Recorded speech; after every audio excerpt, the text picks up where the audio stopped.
pemahaman siswa terhadap nilai-nilai pengamalan pendidikan agama Islam dengan menggunakan pendekatan komparatif antara sekolah formal dan juga sekolah non formal.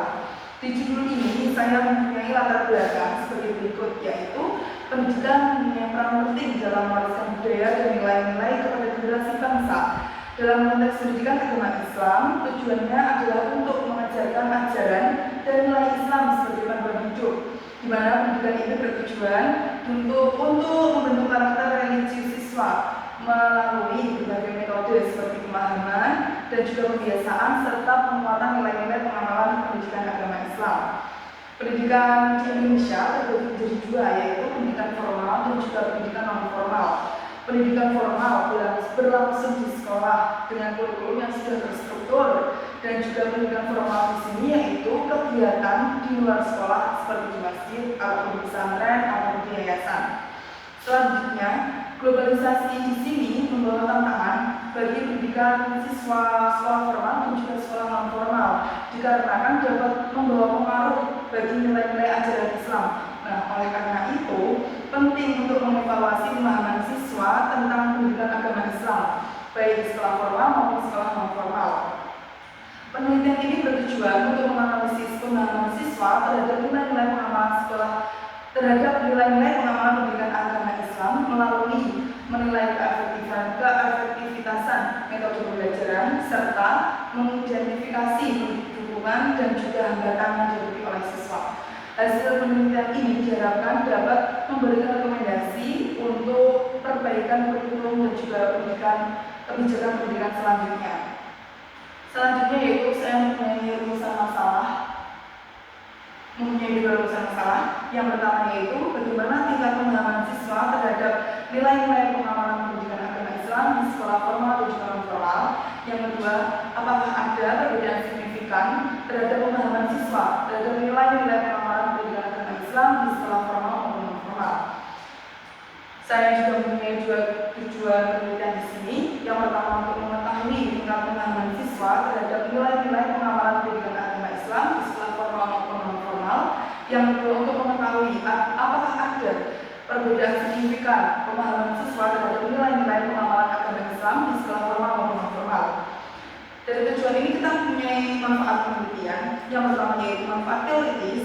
Diharapkan penelitian ini dapat meningkatkan pemahaman siswa tentang nilai-nilai pengamalan pendidikan agama Islam yang ada pada siswa menengah sekolah atas, yang ada pada siswa sekolah menengah atas di pendidikan sekolah formal maupun non formal.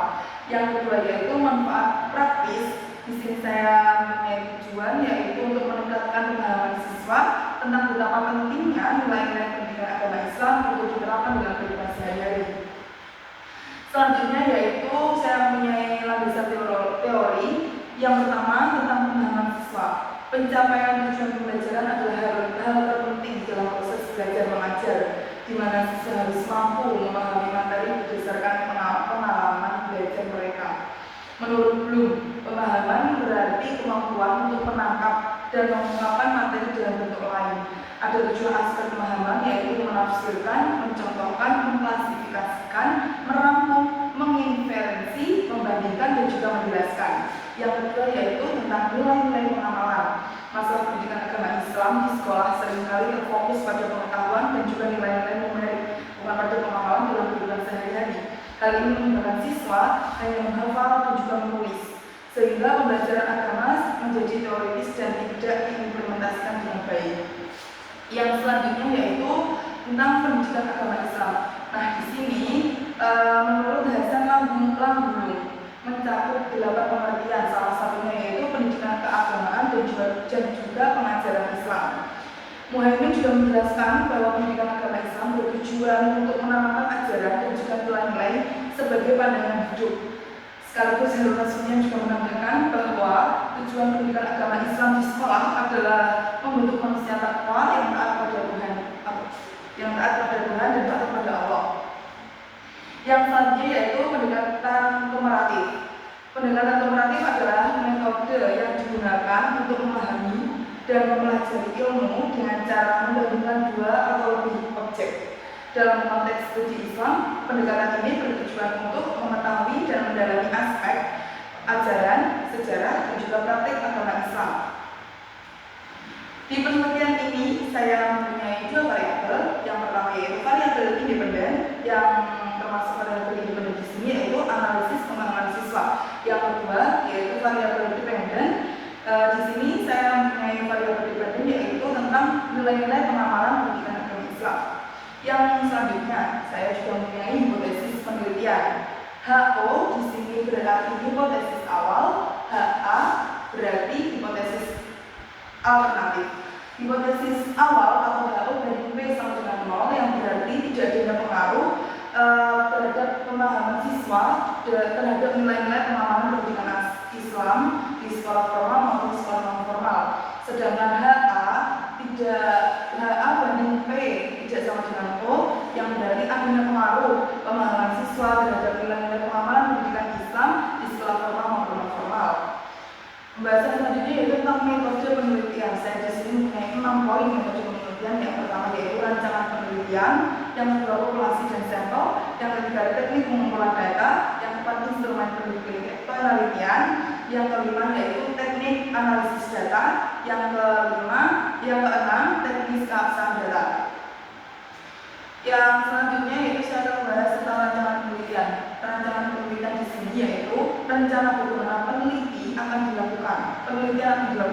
Rancangan penelitian yang digunakan sesuai dengan rencana untuk menjawab pemenuhan masalah. Beberapa hal yang akan penelitian adalah menentukan variabel penelitian yaitu variabel X atau independen dan juga variabel Y atau dependen. Setelah menentukan rancangan ini, peneliti menentukan populasi dan juga sampel, dan juga setelah itu teknis pengumpulan data, menentukan instrumen, dan juga menentukan analisis data serta teknis keabsahan data. Yang selanjutnya saya mempunyai populasi dan sampel. Populasi di sini saya mengambil seluruh siswa-siswi kelas 11 SMAN 6 Kota Kediri dan juga seluruh santri putri Pondok Pesantren Miftahul Hidayah Soko. Di sini siswa-siswi tersebut berjumlah 400. Di sini siswa-siswi dan juga santri putri tersebut berjumlah 427, yang dimana saya hanya mengambil siswa-siswi kelas 11 IPS 4 dan juga santri putri yang berjumlah 30. Di sampel ini bisa diambil kesimpulan bahwa saya mengambil hanya 60 orang untuk saya jadikan sampel dalam penelitian saya. Yang selanjutnya yaitu teknik analisis pengumpulan data. Saya menggunakan metode kuesioner. Angket atau kuesioner adalah metode pengumpulan data yang melibatkan pertanyaan yang telah disusun dengan cermat. Dalam penelitian kuantitatif, angket atau kuesioner digunakan untuk mengumpulkan data dari sampel yang lebih besar.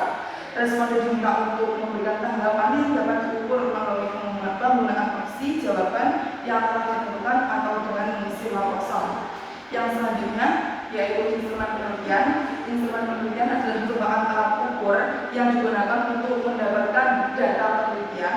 Variabel yang digunakan yaitu analisis pemahaman sebagai variabel independen dan juga nilai-nilai pengamalan pendidikan Islam yang sebagai variabel dependen.